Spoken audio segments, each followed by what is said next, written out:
Hi, welcome back to my YouTube channel.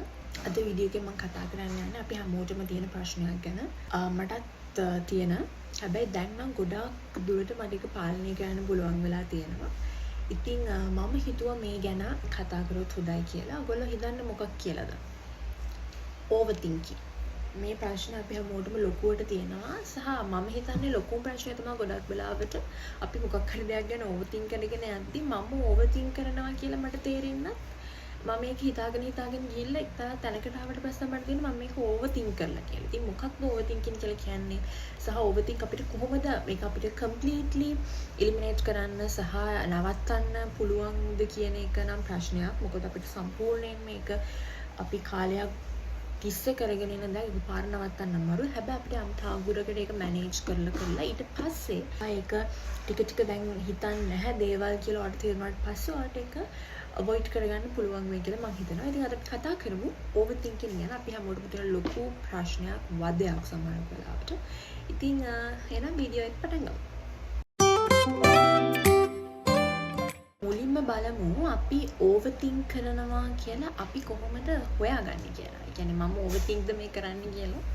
මොකද්ද කොහොමද අපි සාමාන්‍ය දෙයක් හිතද්දී සාමාන්‍ය විදිහට හිතද්දී මේක ඕවර්තින්ක් කරනවද කියලා අපි දෙකක වෙනස අඳුරගන්නේ කොහොමද කියලා මුලින්ම බලමු. අපි ඕවර්තින්ක් කරද්දී වෙන්නේ අපි එකම දේ ගැන ආය හිතන එකනේ.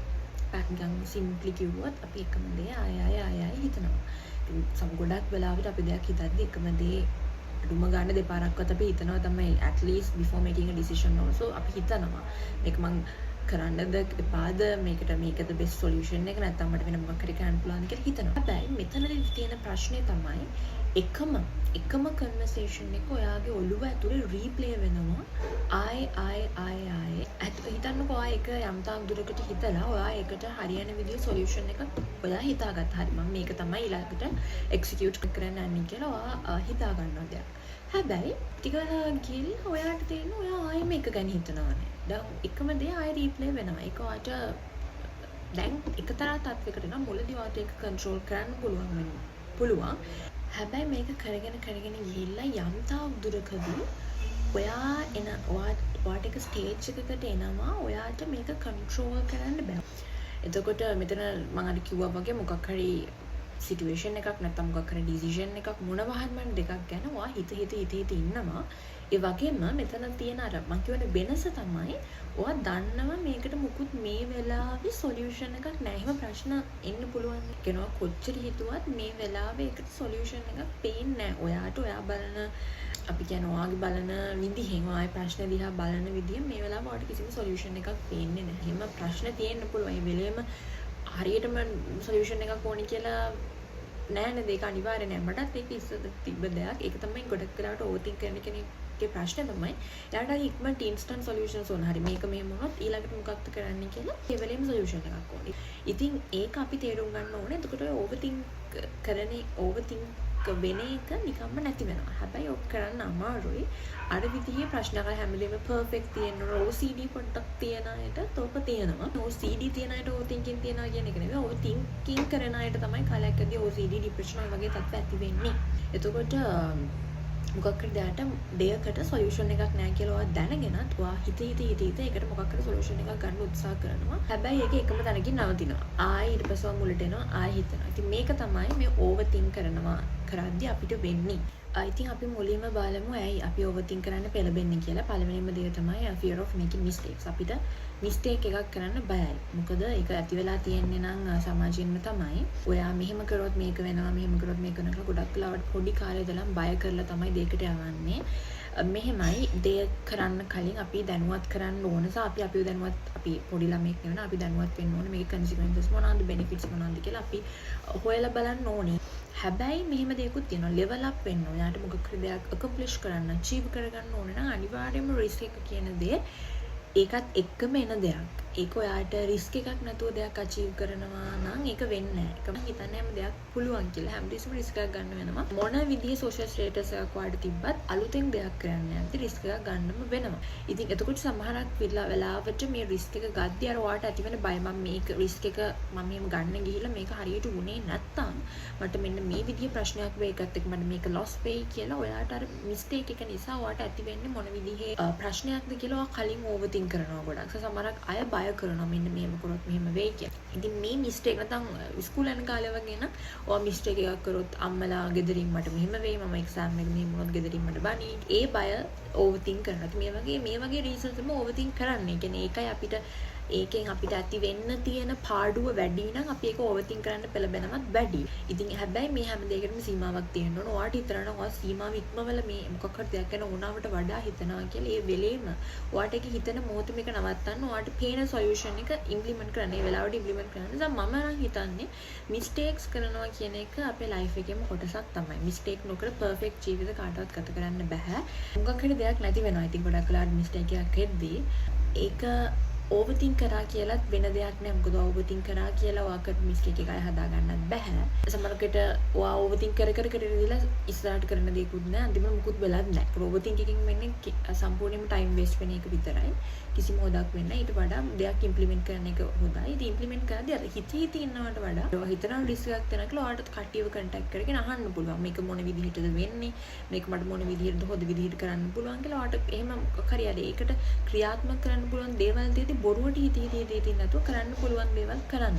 කරලා ඒක ඔයාට වැරදුනත් ඔයාට අන්තිමට තියෙනවා මම මගේ උපරිමය කරා කියන ඒ දේ ෆීලිං එක හරි තියෙනවා අන්තිමට. තවත් දෙයක් කටි ඕවර්තින්ක් කරනවා. දේවල් නොදැනී ඉන්න බයයි. ඒ කියන්නේ තැනකට ගියා මම මේක නොදැනී හිටියොත් මට ප්‍රශ්න ඒක නිසා මම ඒක ඕවර්තින්ක් කර මොකක්ද හරි කියලා හිතන්න පෙළඹෙනවා. සමහරක් අයට තියෙනවා මේ හැම දෙයක්ම ඒගොල්ලන්ට කන්ට්‍රෝල් කරන්න ඕන. හැම දෙයක්ම අර මම කලින් කිව්ව ප්‍රශ්නේ. හැම දෙයක්ම මට කන්ට්‍රෝල් එක යාගේ අතට දෙන්න ඕනේ. ඒකට එහෙම නැති වුණාම මේක ඕවර්තින්ක් කරලා ඇයි මේක මෙහෙම වුනේ? ඇයි අම්මට මෙහෙම කරේ? රිලේෂන්ෂිප් වලදී එහෙම දැනගන්න ඕනේ සමහර දේවල් දින ඒව අන්කන්ට්‍රෝලබල්. ඔයා කොච්චර උත්සාහ කරත් ඔයාලට තවත් මිනිස්සෙක්ව කන්ට්‍රෝල් කරන්න බෑ. තවත් ඒ වගේ ඔයාලට කන්ට්‍රෝල් කරන්න බැරි දේවල් තියෙනවා. ඔයාලට කන්ට්‍රෝල් කරන්න පුළුවන් එකම දේ ඔයා ඔයාගේ සහ මනස. ගොඩක් වෙලාවට ඕවර්තින්ක් කරන එකට හොඳම සොලියුෂන් එක තමන් විසින්ම දේවල් තේරුම් ගැනීමම තමයි. ඒ කියන්නේ තමන් හදාගත්ත අර දේවල් ඇතුළේ ඔළුව බොරුවට වෙහෙස ගන්න එක තමයි අපි ඕවර්තින්ක් කරලා කරන්නේ. මනස ඉවෝල්ව් වෙන්න ඕවර්තින්ක් කරන එක අඩු වෙනවා. තවත් හේතුවක් තියෙනවා ඕවර්තින්ක් කරන මේ past bad experience. අතීතයේ වෙලා තියෙන මොකක් හරි bad experience එකක් නිසා ඔයාට හිතනවා වගේ නම් දැන් ඔයාට මොකක් හරි opportunity එකක් එද්දී ඔයා ඒක ගන්න බයයි. මොකද ඔයාට මතකයි මේව වගේ දෙයක් කලින් වෙලා තියෙනවා. ඔයාට හෝ වෙන කෙනෙක්ට. ඒ බය නිසා ඔයා දේවල් ටිකක් ගොඩක් හිතනවා දෙයක් කරන්න කලින්. එතකොට මේ දේ නිසා ඔයාට opportunities miss වෙන්නත් සමහරක් වෙලාවට අවස්ථාවක් තියෙනවා. ඉතින් මෙන්න මේ වගේ තමයි ඕවර්තින්ක් කරන්න පෙළඹෙන හේතු.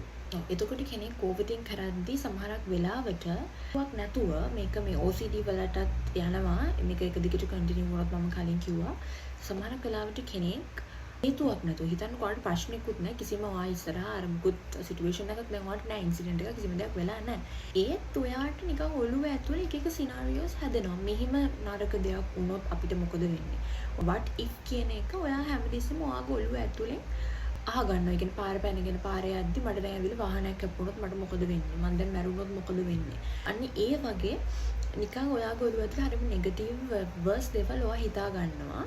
අපි දැන් කතා කරමු අද ඉෆෙක්ට්ස් මේක තියෙන මේ ඕවර්තින්ක් කිරීමේ බලපෑම් මොනවද කියලා. මම කලින් කතා කරා වගේ ඇන්ෂියරි and ස්ට්‍රෙස් කියන එක. උඩ මෙනවා ඕවර්තින්ක් කරද්දී එක දවසක් ඕවර්තින්ක් කරගෙන ඉඳලා ඕවර්තින්ක් කරන එක දිග කාලයක් කරගෙන යද්දී ඇන්ෂියරි යනවා. එක ස්ටේජස් ඇන්ෂියරි ඊට පස්සේ ස්ට්‍රෙස් වලින් පස්සේ තවත් එක දිගට පැවතුනොත් ડિප්‍රෙෂන් තියෙන අයට එන ප්‍රශ්න වල දන්නවා. ડિප්‍රෙෂන් තියෙන මිනිස්සු සුයිසයිඩ් කරගන්නවා. එක දේවල් කරගන්නවා. එයාලටම හානි කරගන්නවා. හරි දුකෙන් ඉන්නේ හේතුවක් නැතුව. ඉතින් මේ වගේ තත්ත්වවල වලට ඔළුව හැදෙනවා. එක දිගට ඕවර්තින්ක් කරගෙන යද්දී ඒකයි ඕවර්තින්ක් කරගෙන තමන් එනවා කියලා තේරෙද්දී ඒක නවත්තන්න ඕන. එතකොට මම අර කිව්වා වගේ දේවල් ඒ වෙලෙම තේරුම් ගැනීම තමයි එතන තියෙන හොඳම දේ. එතකොට එකපාර අර ඒක කරන්න අමාරු වුණත් තමන්ට තමන් කන්වින්ස් කරද්දි මේකයි ඔයාලට කන්ට්‍රෝල් කරන්න බෑ කියලා. ඒක කාලයක් ඇද්දි හරි යනවා. සහ ස්ලීප්ලස් නයිට්ස් නිින්ද අඩු වෙනවා. දෙයක් ඔළුව ඇතුලේ අමුතිසිම තියෙද්දි අපිට නිදහසක් නැහැනේ. මොකද ඒකට සොලියුෂන් එකක් හම්බ වෙනකම් හිතන එක තමයි කරන්නේ. නැත්නම් සොලියුෂන් එකකුත් නැහැ. නිකන් හිතනවා. ඊට පස්සේ නිින්දක් නැහැ. නිින්ද නැති වුණාම තියෙන ප්‍රශ්න තමයි ඒක ශරීරයට බලපානවා. ශරීරයට හොඳ නැහැ. මනසට හොඳ නැහැ. ඊට පස්සේ අනිත් දවසේ ඔයාලට අර හරියට වැඩ ටික කරගන්න බෑ. හරිය නිින්දක් නැති වුණාම ඒක ඇගෙන් පේන්න ගන්නවා, මූණෙන් පේන්න ගන්නවා, ස්කින් එකෙන් පේන්න ගන්නවා. ඊට පස්සේ තමන්ගේ ශරීරයටත් ඒකෙන් එන්න බලපානවා. සහ ඔපචුනිටිස් මිස් වෙනවා. ඕවර්තින්ක් කර ඉද්දි මොකක් කර ඔපචුනිටි එකක් තමයි හම්බෙලා අර මං කලින් කිව්වා වගේ ඒක ගන්නෙ නැතුව හිතේ ඉන්නවා මේකේ මොනවද කන්සික්වෙන්සස් මෙහෙමද කිය. අනිත් අයගෙනුත් ඒක මිස් වෙනකම් මේක ගැන හිතනවා. කිසිම දෙයක් ක්‍රියාත්මක කරලත් නැහැ. ඉතින් මේව තමයි ඕවර්තින්කින් කිරීමේ ඇති වෙන බලපෑම අපිට වාසිය ඕවර්තින්කින් කරාම වෙන. ඉතින් අපි බලමු ඕවර්තින්කින් කරන එක කොහොමද යම්තාක් දුරකට කන්ට්‍රෝල් කරගන්න පුළුවන්. මම කලින් කිව්වා වගේ මේක සම්පූර්ණයෙන්ම අපිට නැති කරගන්න නම් බෑ. මුලින්ම මැනේජ් කරන්න ඕන. මැනේජ් කරලා ඒකෙන් ඔයාට මම දැන් ටිකක් හොඳයි ඕවර්තින්ක් කරන්නේ නැහැ කියලා හිතෙද්දි තවදුරටත් ඒක තව ඒකට සොලියුෂන්ස් බල ට්‍රීට්මන්ට්ස් කරාම සම්පූර්ණයෙන්ම යම්තාක් කාලයකදී තේරෙයි ආදම ඕවර්තින්ක් කරන්නෙම නැහැ කියලා. ඉතින් ඒක පොඩියට පටන් ගන්නවා. එකපාර මම ඔයා ඊයේ දවස් වෙනකම් හොදටම ඕවර්තින්ක් කරගෙන ඉඳලා අද එකපාර ඕවර්තින්ක් කරන එක නවත්තන්න බෑ. පොඩ තමයි කඩ ගන්න පුළුවන්. ඉතින් පළවෙනිම දේ තමයි ඔයා ඕවර්තින්ක් කරන එකට හොඳම සොලියුෂන් එක තමයි ඔයා දෙයක් හිතද්දී ඔයාට කන්ට්‍රෝල් කරන්න පුළුවන් දේ මොකක්ද කියලා බලන්න. ගොඩක් වෙලාවට අපි ඕවර්තින්ක් කරන ප්‍රශ්නයක් නේ. මොකක් හරි දෙයක් නේ. ඒක ඩිසිෂන් එකක් ගන්නදි වගේ. එතකොට ඔයාට ඒ ඩිසිෂන් එක ඇතුලේ ඔයාට ඇවිල්ලා තියෙන ප්‍රශ්න ඇතුලේ ඔයාට කන්ට්‍රෝල් කරන්න පුළුවන් මොන සයිඩ් එකද කියලා බලලා ඒකට අදාළව ගන්න පුළුවන් හොඳම සොලියුෂන් එක ගන්න. ඒකට අදාළව ඔයාට කන්ට්‍රෝල් කරන්න පුළුවන් දේ ඔයා කරලින්න. ඒකට ඔයාගේ පාර්ට් එක කරලා තිබ්බට පස්සේ අර දින්න වෙයිට් කරන්නනේ. ඔයාට තවදුරටත් ඒක හිතේදීමෙන් තේරුමක් නැහැ. ඉතින් දෙයකදී ඩිසිෂන් එකක් ගත්තී ඒකට ඔයා දැන් ඔයා හිතනවා මම ගොඩක් වෙලාව ගන්නවා කියලා. ඔයාට ටයිම් ලිමිට් එකක් දී ගන්න. හරි 30 මිනිත්ස් ඇතුළත මම ඩිසිෂන් එක ගන්න ඕන. මම මේකට මොකක් හරි සොලියුෂන් එකක් ගන්නවා. මට ගන්න බැරි වුණොත් එච්චරයි. ඒ අද දවසට 30 මිනිත්ස් විතරයි. හෙට දවසට තමයි ආය අනිත් 30 මිනිත්ස් දෙන්නේ. ඊට පස්සේ 30 මිනිත්ස් වලින් පස්සේ ඔයා ඒක ගැන හිතන්නෙම නැහැ. සෝ ඔයා මේ ප්‍රශ්නේ හරි මොකක් හරි එතනින් යන්න ඔළුවෙන් අයින් කරනවා. සොලියුෂන් එකක් නැති දේවල් වලට හැමදාම 30 මිනිත්ස් ඔයා දී ගන්නවා ප්‍රශ්නෙට. එතකොට මේ 30 මිනිත්ස් වලින් පස්සේ ප්‍රශ්න ගැන හිතන්න නැති වෙනවා. දැන් හොඳම දෙයක් වඩ ගන්න බෑ. ඔයාගේ මනස ඩිස්ට්‍රැක්ට් කරගන්නවා. ඔයා කරන්න ආස සිම්පල් ඇක්ටිවිටීස් වලින්. ඇවිදිනවා කොහේ හරි ට්‍රිප් එකක් යනවා. යාළුවොත් එක්ක කොහේ හරි යනවා, අවුටින්ග්ස් යනවා, පේන්ටිං, ඩාන්සිං, සිංගිං මොනවාම හරි ඔයා කරන්න ආස දෙයක්. ඔයා කන්ටෙන්ට් ක්‍රියේට් කරනවා කියලා කැමති දෙයක් ඔයා කරන්න පටන් ගන්නවා. ඔයාගේ මනසට මොකක් හරි වෙන ඔයා ටාස්ක් එකක් දී ගන්නවා. එතකොට අර දේ අමතක වෙන්න.